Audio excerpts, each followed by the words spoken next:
Before we get started, we'd like to thank Liberty Mutual Surety for sponsoring this episode of Let's Get Surety.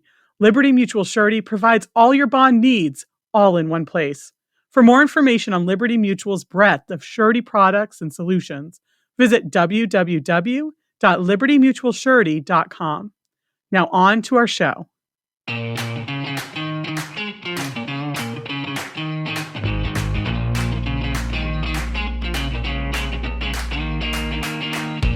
You're listening to Let's Get Surety.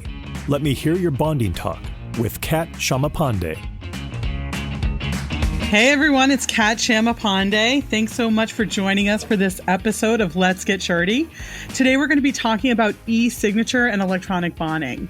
And to do that with me, I have my co-host, Mark McCallum, NASBP CEO. Hey, Mark.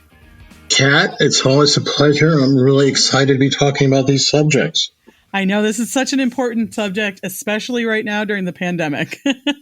So our guests today are Adam Pessin, President and CEO at Tokyo Marine HCC. Hey, Adam. Hello. Thanks for joining us. Thanks for having us. We also have Kaz Yasui. He's the Chief Information Officer at Tokyo Marine HCC. Hey, Kaz, thanks for being with us. Hello, everyone. Well, before we dive in, Adam, do you want to tell us a little bit more about yourself and about HCC Tokyo Marine? Sure. I joined the surety business back in 2002 and assumed my current role about 10 and a half years ago. Tokyo Marine HCC Surety Group, we're a top 10 writer of surety in the U.S., write a wide array of types of business within the surety segment, and I'm sure we'll get into that a little more today on the podcast. And Kaz, do you want to tell us a little bit about your role with Tokyo Marine HCC Surety Group? Sure. I'm the Chief Information Officer for Tokyo Marine HCC Surety and Credit Groups. I'm responsible for technology and innovation, and I've been with the company for 11 years. Great. So how big is Tokyo Marine in the surety market? What size surety are you? So in 2019, I think we wrote right around 155 million of surety premium. In addition to that, we also have an operation that we had started in Mexico in 2019. So we're a growing market there as well. And Adam, is there any way that you look to compete in the market or differentiate yourself from other sureties? Yeah. I mean, before I start, I just wanted to thank you for inviting us. Thank you to the NASBP. The NASBP is a great organization. It represents the interests of surety professionals throughout the nation, and we're pleased, that you gave Kaz and I the opportunity to talk about some recent innovations that impact the industry.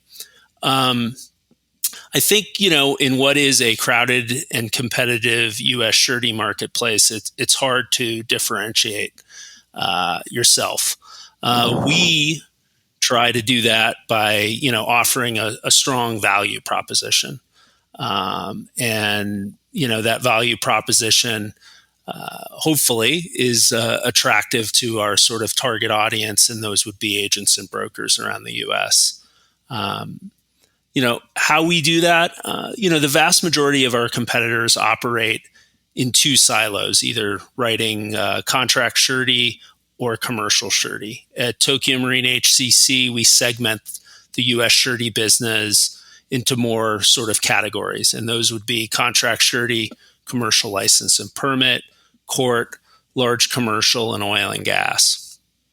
So what this allows us to do is have a more specialized underwriting and claims team dedicated to each segment with deep product knowledge. And so, more specifically, for example, in the contract surety area, we maintain the ability to write very large standard accounts with work programs exceeding, say, 100 million, and also very small accounts that just have transactional needs. In addition, we also have the appetite to look at specialty risks that might require things like collateral, funds control, or need the support of bond assistance programs like the SBA Bond Guarantee Program. Additionally, in the contract surety area, a lot of our competitors are governed by underwriting models, and we kind of pride ourselves on being able to listen to the story and consider the merits of each account and not be bound by financial ratios to arrive at underwriting decisions. Within our commercial LMP segment, we think our value proposition to agents is focused on providing industry-leading technology. We'll talk about some of that today. And we do that via our portal, HCC Surety Online. In addition to the technology, a lot of our competitors use a pass or fail approach when it comes to this type of transactional license and permit business. At Tokyo Marine HCC, we consider all credit profiles for this type of business, and we differentiate that with flexible pricing. So offering low rates for very high credit quality, low inherent risk business, and then pricing that reflects increased risk and those, say, bond principals with less than stellar credit history. Within our court segment, we focus on probate and fiduciary and judicial bond business and are a leading market for agents that focus on that business, which we think speaks volumes, to our specialization in the area.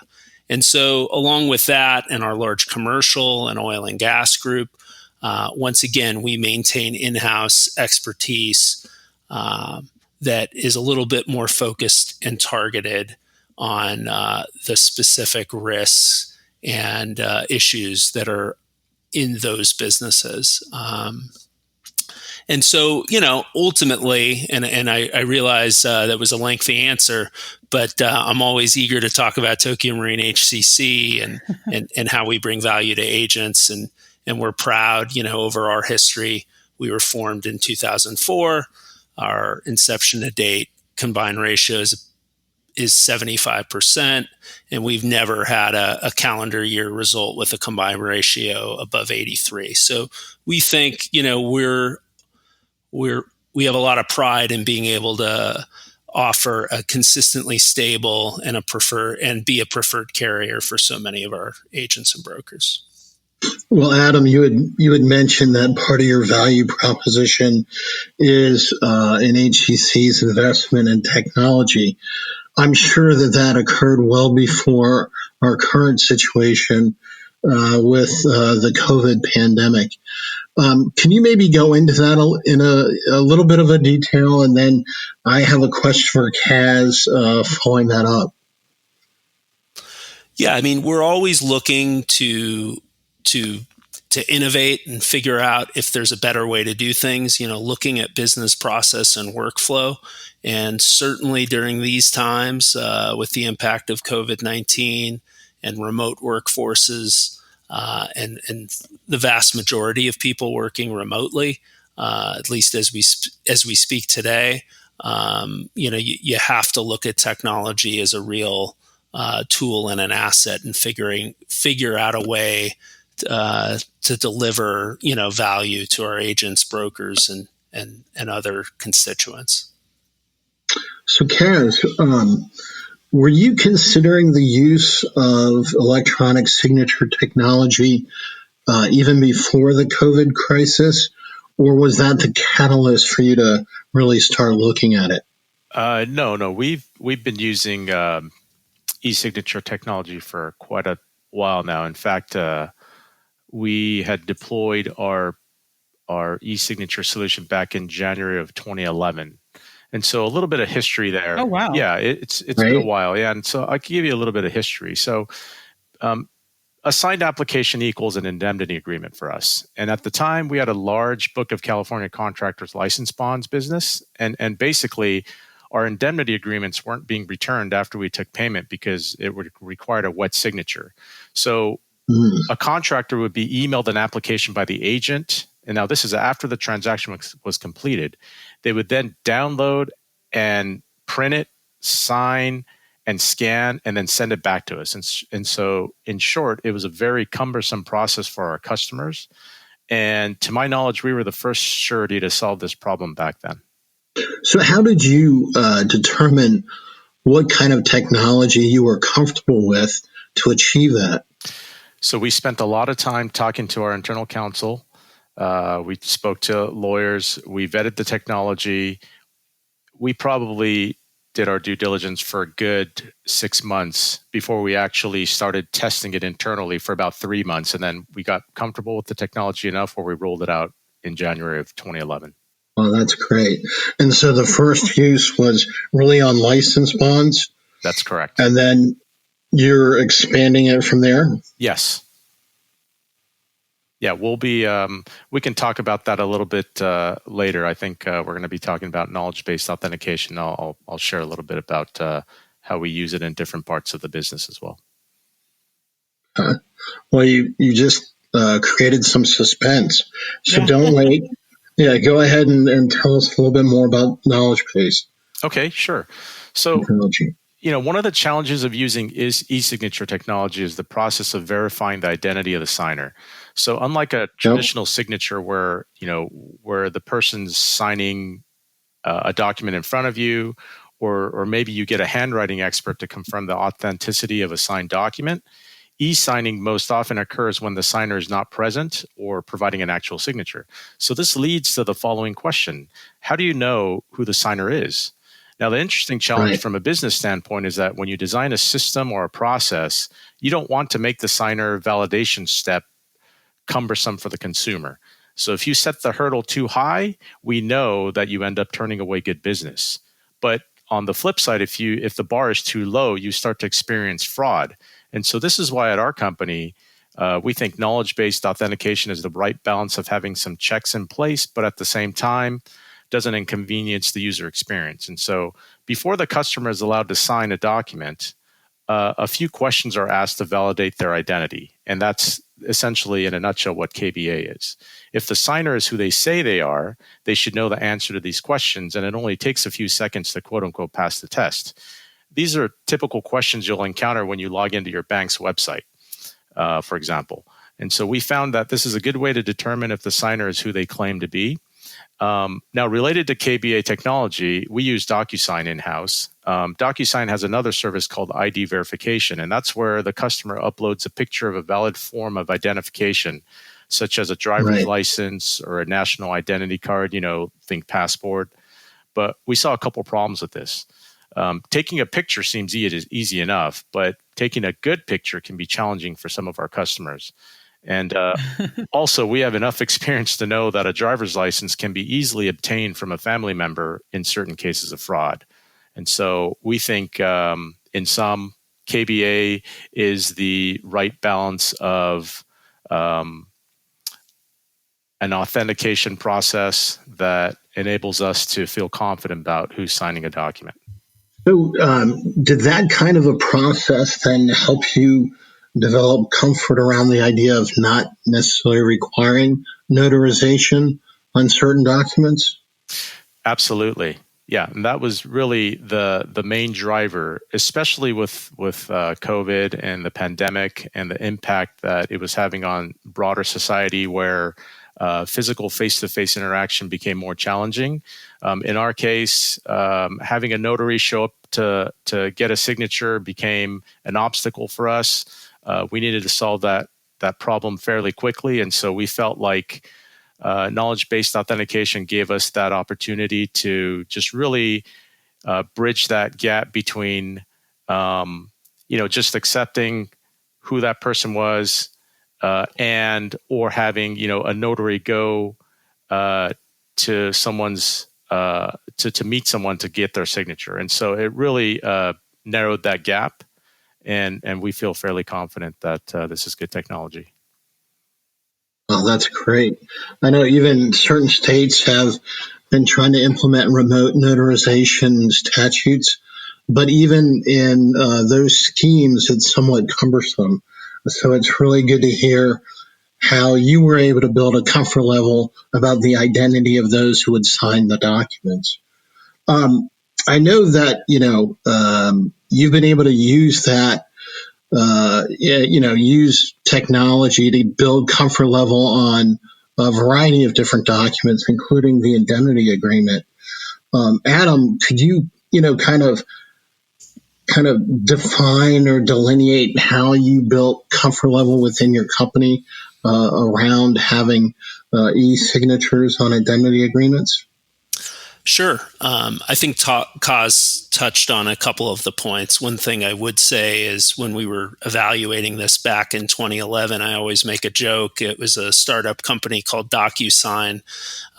If we were really that ahead of the game, we would have bought some stock in what now is a $40 billion concern as we sit today. So I remember they had to do some convincing at the time as far as how they stored that data and whether it would be, accessible as they were a development stage concern. No such concerns exist, today as we sit.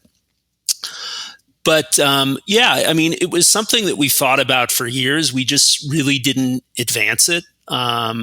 We've once again been doing a form of this for over 9 years and just hadn't applied it to sort of all different forms of indemnity and other agreements. And I think when the pandemic hit in mid-March 2020, we immediately began to plan and expand the use of, electronic signatures. It became a real front burner issue, as Kaz mentioned, to solve what was a significant problem, access to notaries. And, that's, we ultimately got comfortable. We kind of took a common sense view.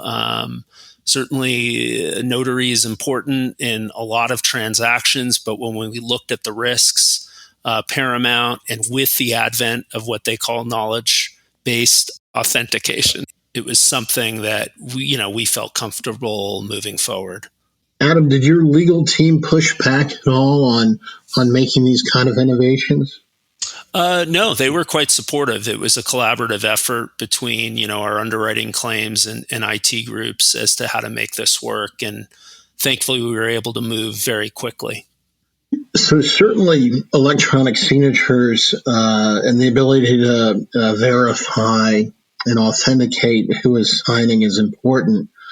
Kaz, do you see kind of the next steps in kind of going to electronic bonding or digital bonds?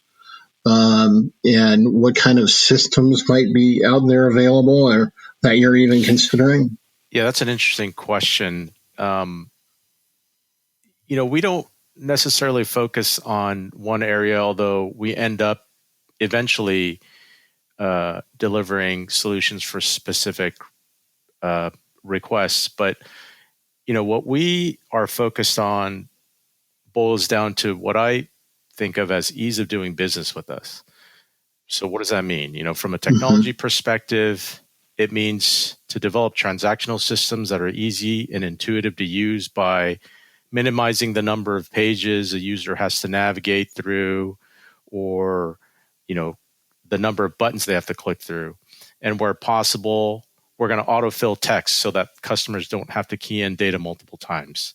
And to your point, specifically with the digitization of bonds, it means to partner with online distribution channels by integrating systems using what are called APIs, application programming interfaces. This enables data to be exchanged between disparate systems in a digital manner.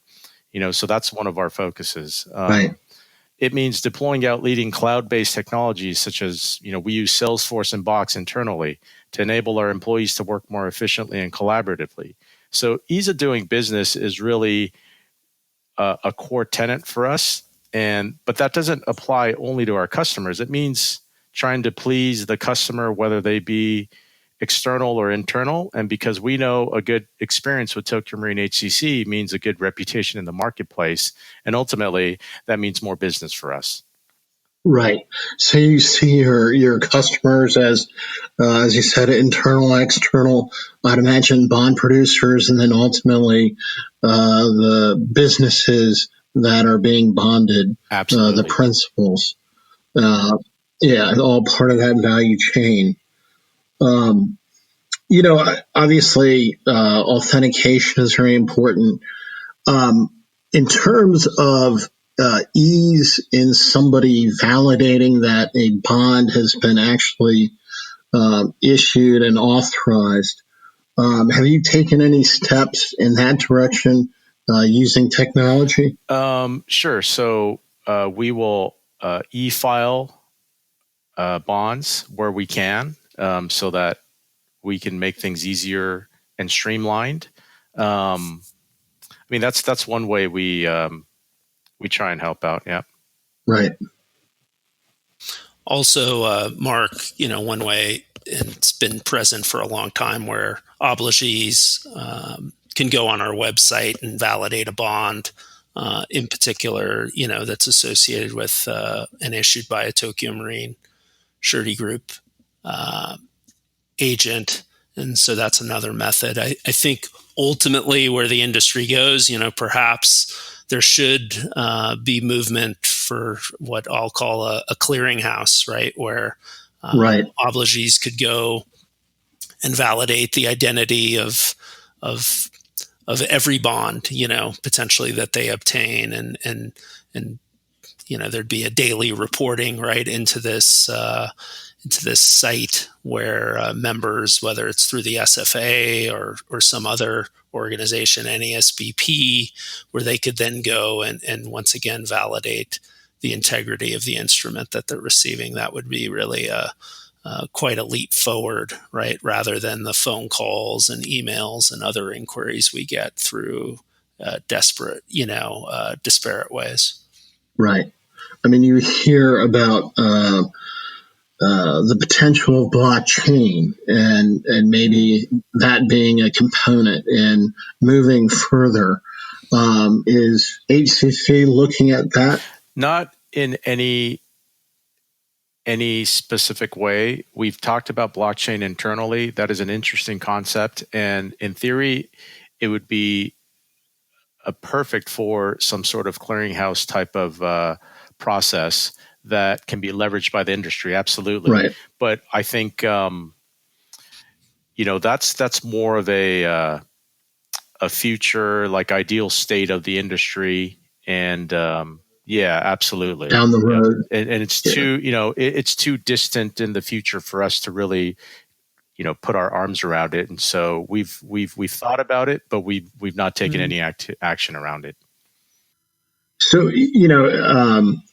earlier you talked about building that comfort level to make sure that when you were moving towards technology adoption, that you were mindful of not increasing incidences of fraud.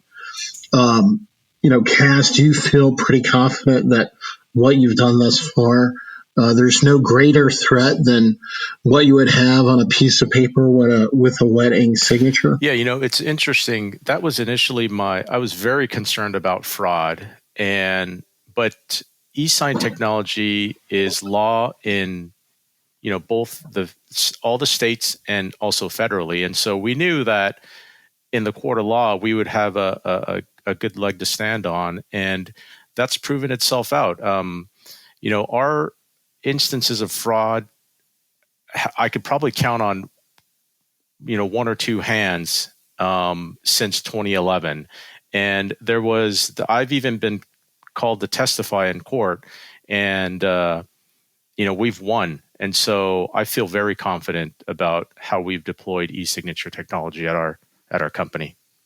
Great. Yeah. So I'll ask this of Adam or Kaz, and that is simply, as an industry, as we are getting comfortable with the use of technology, what advice do you have for us in going out and educating owners and public officials to build that same level of comfort? Well, I can try to take that first. I think the professional surety agents are key in helping advocate in that area. There are obligees that accept bonds digitally, but it's a relative few. And ultimately, it's getting with those state boards, bureaus, whether it's municipalities, to consider accepting digital surety instruments is often best done by the local people that deal with them, on a perpetual basis.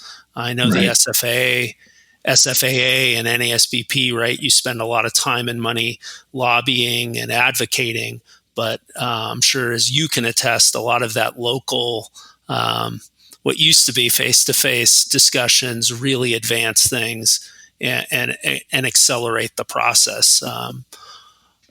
It's interesting. We've just the other day, I had an inquiry from an NASBP member, where they wanted to pick our brain on the use of things like Salesforce and Box, which we use for digital document management.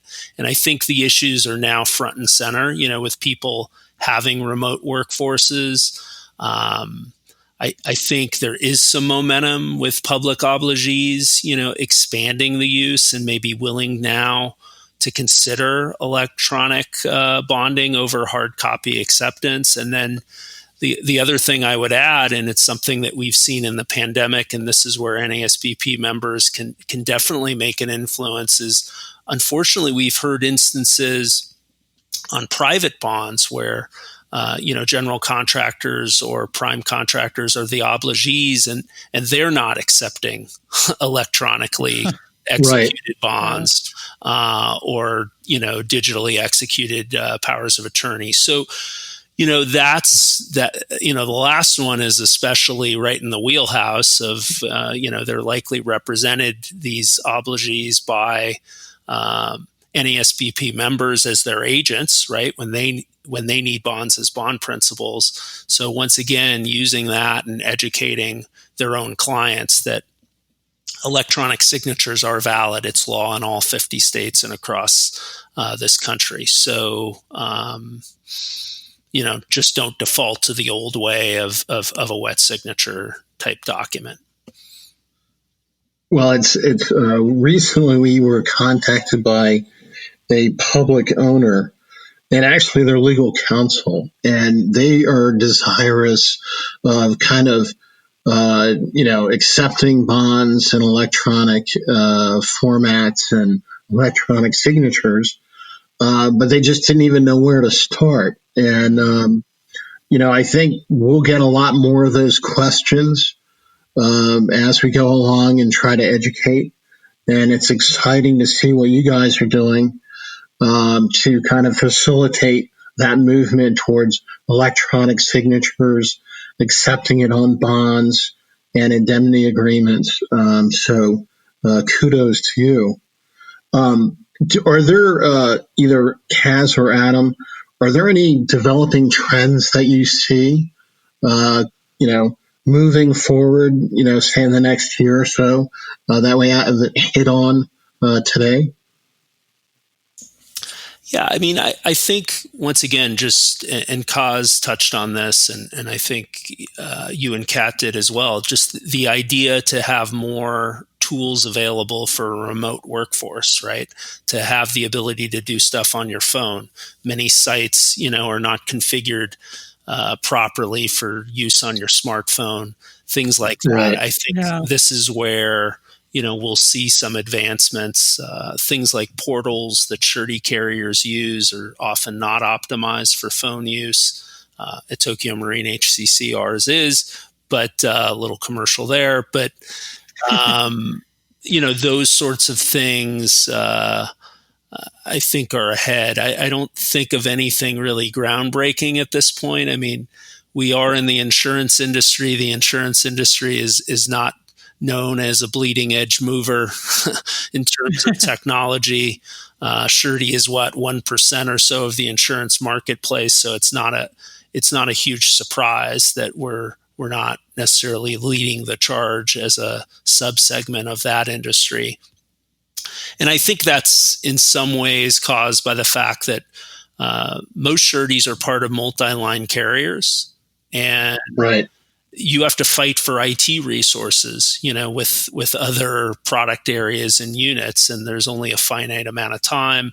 We're very lucky at Tokyo Marine HCC Surety Group. Kaz has a dedicated team that is solely focused on the surety business. So, if we want to reprioritize things, I don't have to fight for resources with some lady who runs the work comp business or some guy that runs the general liability business. Right. We can deploy it quickly, and I think that's why we were.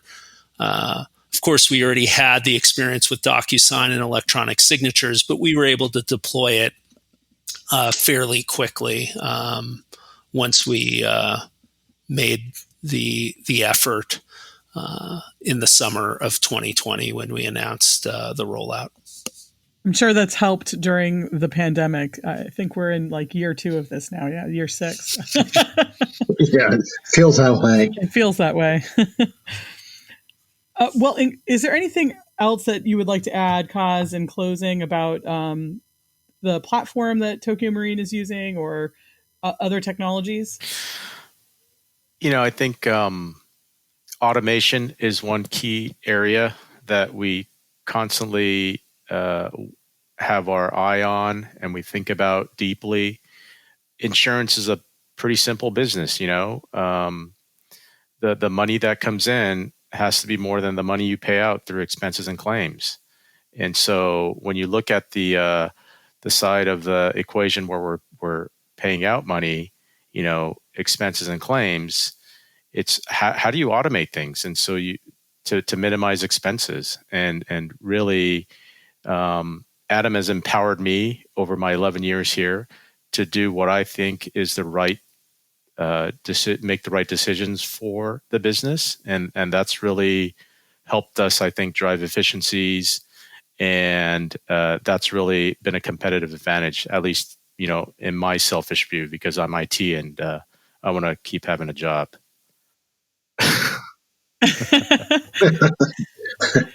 Well, thank you guys for joining us today and just kind of sharing what Tokyo Marine HCC Surety Group is doing in terms of technology advancements. If anyone wants to find your website, where should they go? That would be tmhcc.com, or they can actually, I think, still go to hccsurety.com as well.